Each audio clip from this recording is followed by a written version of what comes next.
It was a cold Monday morning when Professor Jonathan Reed was reported missing. He had emailed his assistant, Clara, late the night before, claiming a breakthrough on the mysterious Codex Bellator, a manuscript many considered a hoax. Security footage showed him leaving his office at 8:14 p.m. He never arrived home. His office showed no signs of struggle, except for one strange detail, a smear of black ink on the wall, shaped like an inverted triangle.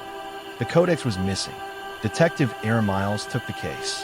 He reviewed building logs and noticed an anomaly. Someone had used Jonathan's key card to re-enter his office at 8:17 p.m., 3 minutes after he was last seen on camera.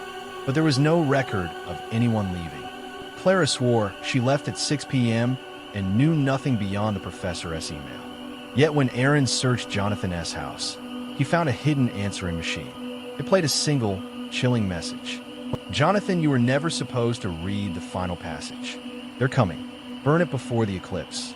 The voice was unmistakably that of Dr. Henry Vale, Jonathan's mentor, who had died 7 years earlier in a lab fire. That same day, Clara received an unmarked envelope.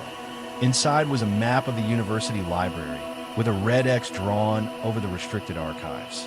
She followed it that night, finding a drawer locked with a 3-digit code, 814. Inside was a charred fragment of the codex and an old Polaroid.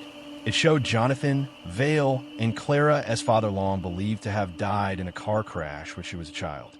Shaken, Clara confronted her mother, who confessed the truth. Her father had faked his death after becoming obsessed with the codex. He said it whispered to him, she said.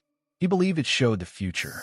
Aaron's research led him to the Eclipsed Circle, a secret society of scholars who believed the Codex unlocked temporal distortions. A former member agreed to speak, but disappeared hours before their meeting. Then Clara vanished. The last camera footage showed her entering a supply closet at 8:14 p.m. She never came out. Aaron entered the same closet the following night, recording everything. At 8:14, the floor vibrated. The triangle appeared again. He vanished. He awoke in a stone chamber with flickering shadows of the others, Reed, Clara, and more stuck in an eternal loop. On the wall, the codex was engraved.